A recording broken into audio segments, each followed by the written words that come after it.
The Pentagon is preparing for a large-scale strike against Iran, with regime change potentially on the table.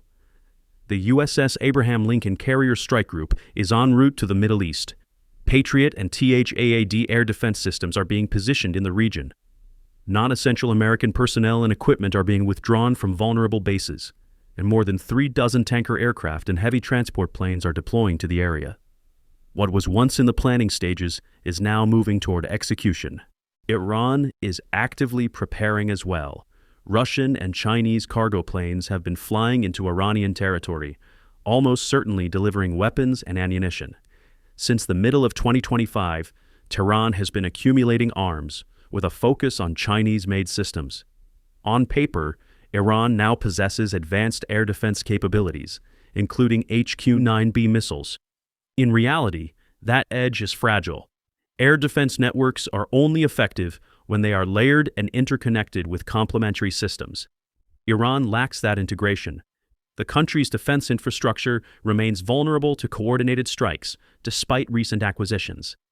Iranian military planners understand this weakness, which is why they've been working frantically to establish redundant command and control networks across different regions. No matter how you look at it, the countdown has started. The Pentagon is waiting for the right moment. Strike too early, and the Iranian population will unite behind their government. Strike too late, and the window of opportunity closes. There is no room for half measures. This is a decision that will shape the next several decades, and its consequences will outlast everyone currently involved. The timing must account for multiple variables, including regional political dynamics, international diplomatic pressure, and the readiness of all military assets in the theater. Military strategists are also monitoring weather patterns and lunar cycles, factors that can significantly impact the success of precision strikes and stealth operations. At Al Udeid Air Base in Qatar, considered the largest American military installation in the region, with roughly 10,000 troops, non-essential aircraft have been relocated. Satellite images confirm the withdrawal. The same pattern is visible at Prince Sultan Air Base in Saudi Arabia. You don't clear bases when a diplomatic breakthrough is imminent. You clear them when you expect incoming missile strikes.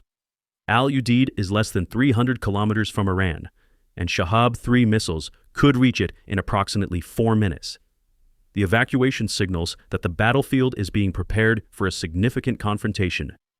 Personnel who remain at these bases have been placed on heightened alert status, with bunkers reinforced and emergency protocols activated. The withdrawal of non-essential assets also serves another purpose. It frees up operational space for combat aircraft and support systems that will be needed during active operations.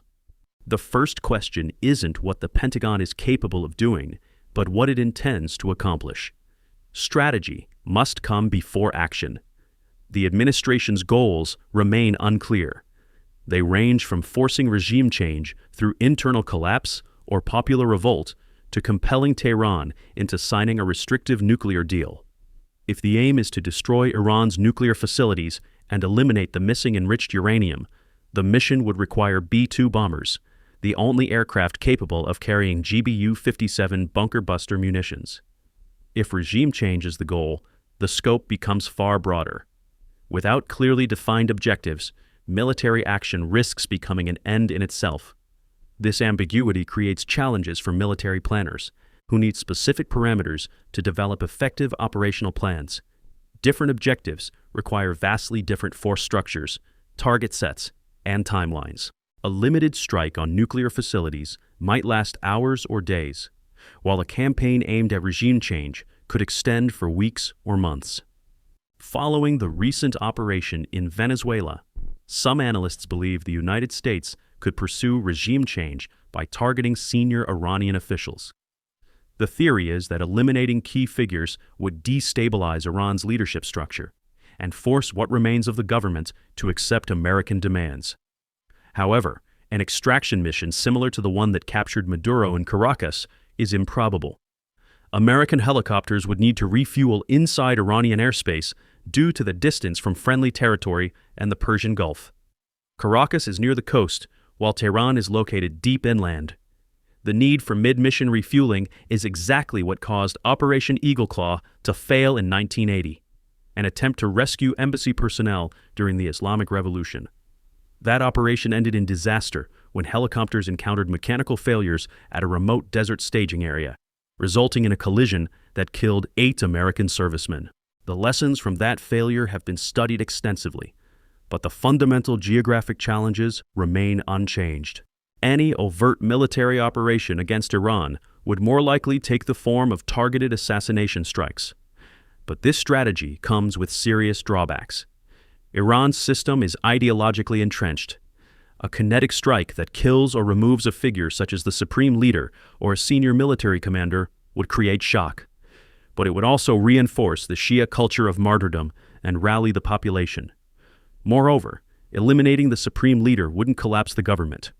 Iran's political structure is deeply institutionalized, and the IRGC has protocols in place to assume control and consolidate authority over the clerical and security elite. Once the IRGC consolidates power and effectively becomes the guardian of the state, they would appoint a new supreme leader. Assassinating Iran's top official would only create temporary disruption while energizing hardliners and triggering a surge of nationalism. The Iranian system was deliberately designed with redundancy to survive exactly this type of decapitation strike. Power is distributed across multiple centers, including the Guardian Council, the Assembly of Experts, and various IRGC commanders, ensuring that no single loss can paralyze the entire structure. Another critical factor is regional access. Saudi Arabia, Turkey, Qatar, and Kuwait are unlikely to grant airspace clearance for strikes on Iran. They understand that Iranian retaliation would target their infrastructure, and they want to avoid involvement. This limits the United States to 3 main approach corridors. These regional nations have made their positions clear through diplomatic channels, signaling that while they may not oppose American action, they will not facilitate it through their territory. This stance reflects their desire to maintain plausible deniability and minimize their exposure to Iranian reprisals. Gulf states are particularly vulnerable given their proximity to Iran and their extensive oil infrastructure, which represents lucrative targets for retaliatory strikes. The first is from the north. D-2 bombers could fly in from Europe, cross international airspace over the Black Sea, and pass through Georgia, Armenia, and Azerbaijan. None of these Caucasian states would formally approve, but the U.S. could execute the mission covertly. After striking their targets, the bombers could return via the same route or exit south through the Indian Ocean. The issue with this corridor is its proximity to Russian airspace. Russia could potentially track the bombers and alert Iran, making this a high-risk option. Russian radar installations in the region are sophisticated enough to detect anomalies even in stealth aircraft under certain conditions. Moscow also has strategic interests in maintaining Iran as a regional counterweight to American influence, which means they would likely provide whatever intelligence support they can to Tehran. The northern route also presents challenges related to extended flight times and the need for multiple aerial refueling operations over potentially hostile or unreliable airspace. The second corridor runs through Israel, Jordan, and Iraq. Most of the American tanker and transport aircraft, more than 3 dozen, are heading toward Jordan, making this central route the most probable. Iraq would deny airspace access, but it lacks the capability to detect stealth aircraft. By deploying B-2s, F-22s, and F-35s, the U.S. could navigate this corridor undetected. This is also the same route used in previous strikes on Iranian nuclear sites. It's proven and reliable, though somewhat predictable. The concentration of aerial refueling assets in Jordan suggests that this corridor is being prepared as the primary route. Israel would almost certainly provide intelligence support and possibly allow its airspace to be used as a transit corridor. Iraqi airspace presents minimal risk given the country's limited air defense capabilities and ongoing internal challenges. However, the predictability of this route means Iranian defenses may be oriented to expect attacks from this direction, potentially requiring additional electronic warfare and suppression of enemy air defenses operations. The third corridor is through the Indian Ocean. This route offers the greatest operational flexibility, but requires the most logistical preparation. Having the USS Abraham Lincoln Carrier Strike Group positioned in that region is advantageous. This option is also preferred by regional nations because it reduces their exposure to Iranian counterattacks. Additionally, the southern approach allows the U.S. to deploy conventional bombers like B-52s, significantly increasing firepower. The evidence suggests a likely combination of the central and southern corridors. A coordinated strike from multiple directions would overwhelm Iranian air defenses and complicate their response calculations.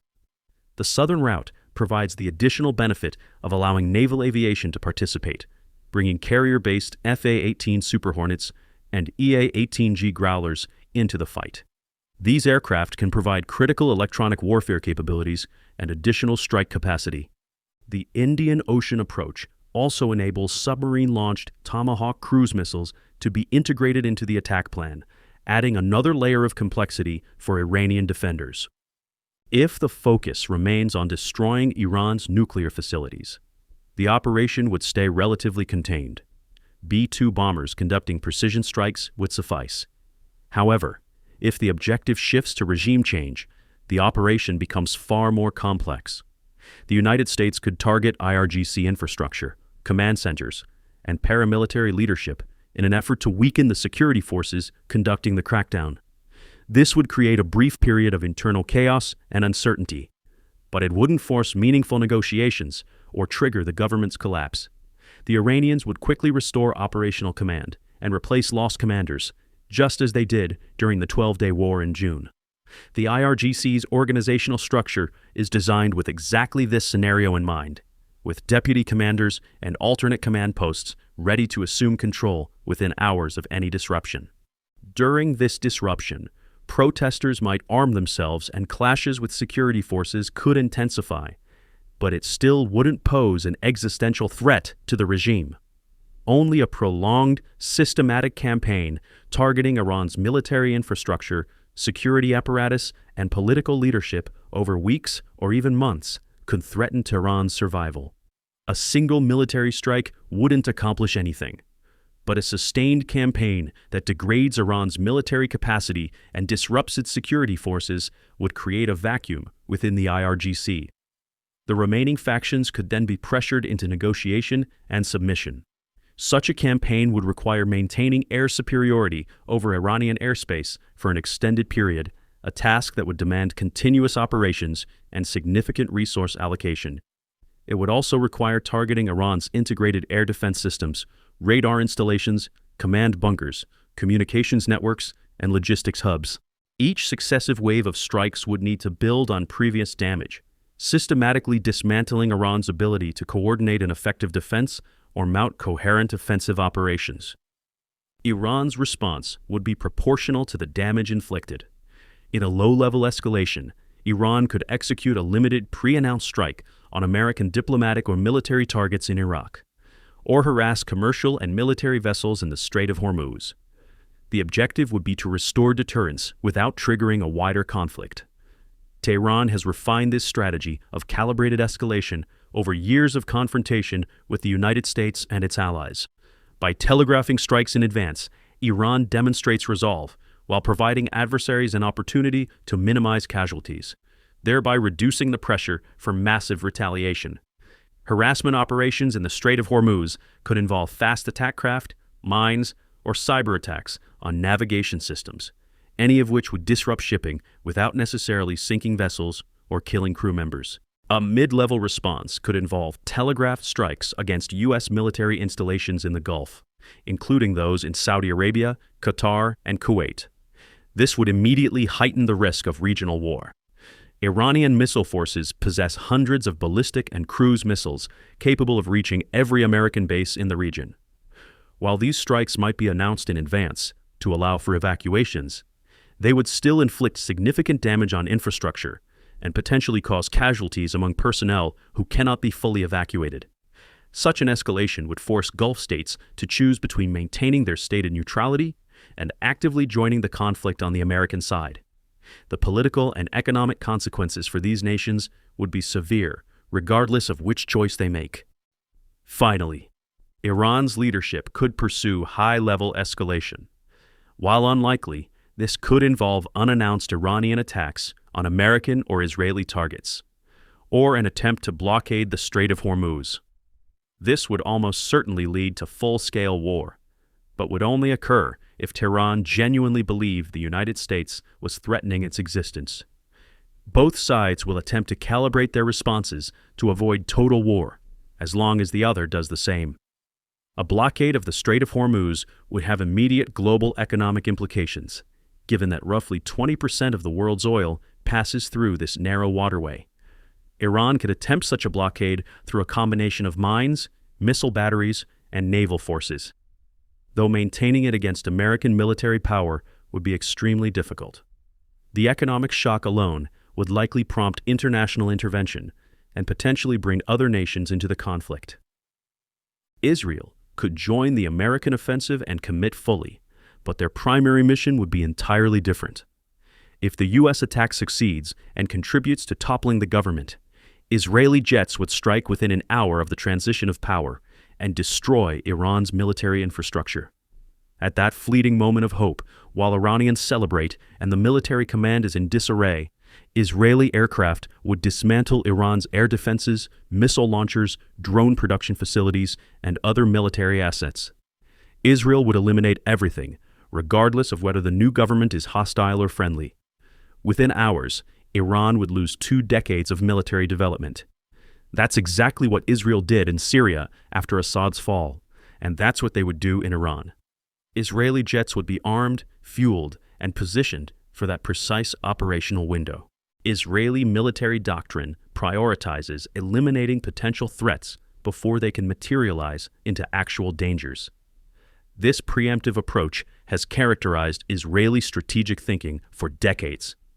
In the chaos following regime change, when command structures are fractured and response times are delayed, Israeli forces would have their best opportunity to permanently degrade Iran's military capabilities without facing organized resistance. This decisive blow would not only devastate Iran's military, but also cripple the new government to the point where it would be unable to mount a geopolitical recovery. That's the logic of strategy. While conflict produces casualties and drains resources, it's often the bystanders who claim the rewards. A militarily neutered Iran would be forced to focus on internal reconstruction and political consolidation rather than regional power projection. This would fundamentally reshape the balance of power across the Middle East, potentially opening space for other regional actors to expand their influence. Turkey, Saudi Arabia, and Israel would all benefit from Iran's diminished capacity, though they would likely compete among themselves to fill the resulting power vacuum. The renewed push to strike Iran is not driven by the current protests, but by unfinished business from the last confrontation. The first American attack on Iranian nuclear sites was not entirely successful. Approximately 400 kilograms of 60% enriched uranium remain unaccounted for. The Iranians had secretly moved this material months earlier in anticipation of an attack. If further enriched to 90%, a relatively straightforward process, the stockpile could provide enough fissile material for 9 nuclear weapons. As long as that stockpile remains missing, and as long as Iran retains even the slightest capacity to build a bomb, the war remains unfinished. This missing uranium represents an intelligence failure that haunts American and Israeli strategic planners. Despite extensive surveillance and intelligence-gathering operations, Iran successfully concealed and relocated this critical material. The infrastructure needed to further enrich this uranium to weapons-grade levels is relatively modest and could be hidden in civilian facilities or underground sites that are difficult to detect and target. Diplomats in Tehran have been attempting to prevent or at least delay a U.S. attack by proposing renewed negotiations with the administration. If Iran were to offer substantial concessions on its nuclear and missile programs, it could reduce the likelihood of military action. However, American demands have expanded since the last standoff. They now include ending nuclear enrichment, reducing missile stockpiles, surrendering enriched nuclear material, and ceasing support for regional proxy groups. Iran is not going to meet these conditions. In the coming days and weeks, the risk of an attack on Iran will remain elevated. The gap between American demands and Iranian willingness to compromise appears unbridgeable through diplomacy alone. Tehran views its nuclear program and missile arsenal as essential deterrents against exactly the type of military action now being contemplated. Surrendering these capabilities would leave Iran defenseless and vulnerable to regime change operations, which is precisely what Iranian leaders fear most. Meanwhile, the clock continues ticking on military preparations, with each passing day bringing the region closer to a confrontation that could reshape the Middle East for generations to come.